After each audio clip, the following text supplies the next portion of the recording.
Alright, let's have a quick guide on Vivo Cameras app. That's not gonna be a deep dive. Most of the features are known, present on other phones and other apps. This is gonna be for people not familiar with Vivo camera app. First, this is from Vivo X100S Pro, which is China-based ROM. You may have different settings on different place.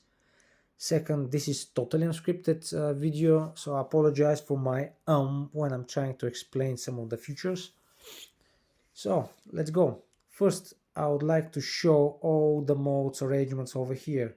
You can change them to your liking. What you have to do is go to more, press the edit button, and add more features or remove features from the main screen or change their place based to your likings. Once you do that, everything's great. We go to auto photo mode. Over here you have few different color profiles: vivid, textured, and natural. On vivid you have more boosted colors, more social media ready. Textured, as you can see, it changed the color profile entirely. It's emphasized on texture colors. Or natural, more muted, more natural colors. I prefer that mode. It's easier to edit photos after that. So let's go to quick settings. You have aspect ratios. I always suggest 4:3 to be used. That's the actual sensor size. All the rest aspect ratios are just cropped from that main sensor. You have a timing over here, very easy. Grid lines, always use grid lines, no matter what. It's gonna help you compose your shot.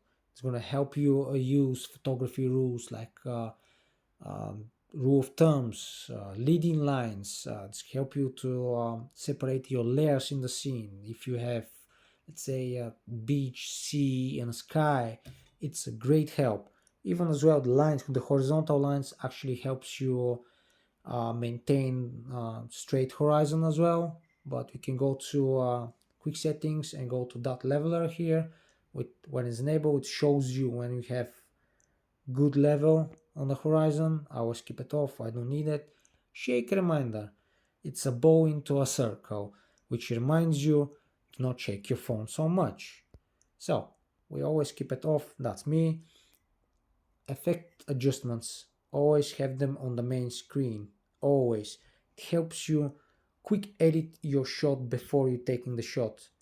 When you pressed, you can choose the brightness, saturation, contrast, and sharpness to your liking before taking the shot. It's great help. Watermark, that's up to you people. Most of you use it. I don't like to use it because there's a lot of confusing information between actual parameters and equivalent parameters over there, which confuses people. Motion. So this is motion tracking, either autofocus or manual focus.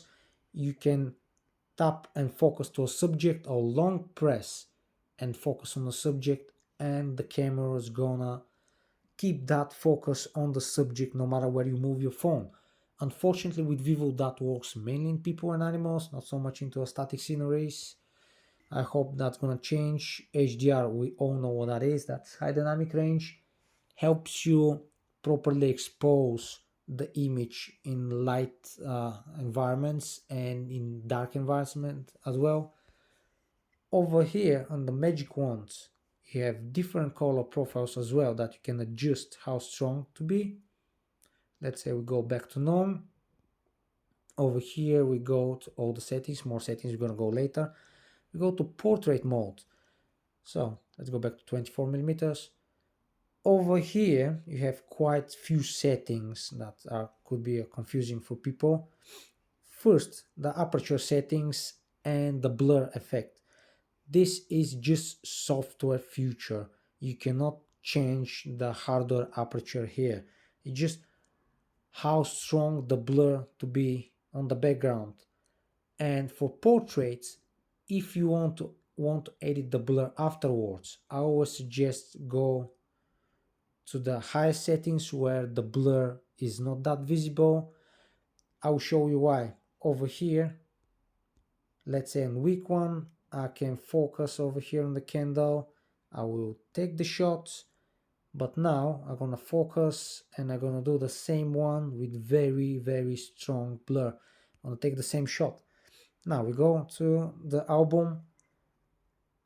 Now if I want to change the focus here, I want this candle to be more on focus, and I can go all back to F16, but it's not gonna happen because I already choose preset before taking the photo.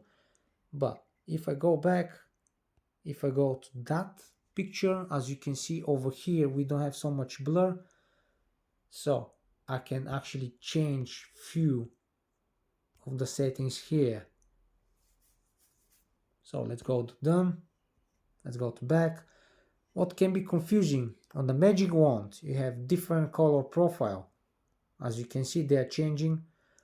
What is very confusing for me is why Vivo put their panning mode into portrait shots. It's over here, it's in panning. So unfortunately with Vivo works only on people, which means it's not going to create the effect if it doesn't detect people or person on the shot. What that means is exactly like action pan from Pixel devices when your subject stays in focus and adds artificial motion blur, like we can create this with proper DSLR camera and ND filters. Let's go back over here to panning. Let's go to info to show you actually what that means, as you can see. But it works only on people detected on the scene. Dumb decisions from Vivo, but this is it. Let's go back to none, and over here we can have different preset lens selections that change your color profile and your focal length.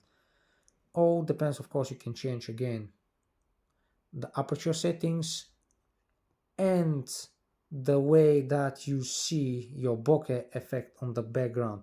If I try over here, it's not going to be that prominent because it's very prominent on bokeh effect when bokeh is further down.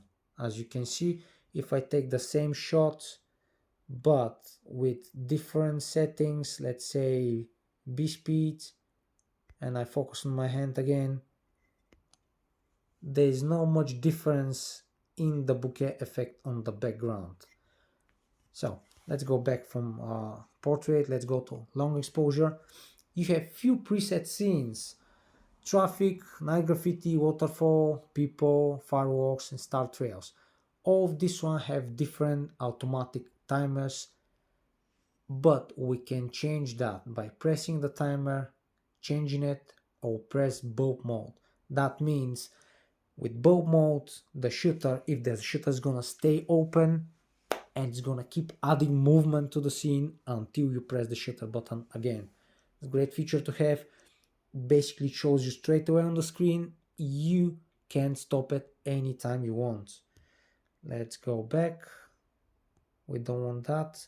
It's night modes. Night modes, we all know it, but few settings over here. We can use some of the settings with night mode. We can use panorama, we can use long exposure, night shots, we can use moon astrophotography, which adds the planet sometimes, you know, or better off astrophotography. That's exactly like pixels. Okay, we don't want panorama mode. Over here on panel, we all know nights, long exposure. Whoops, let's go back.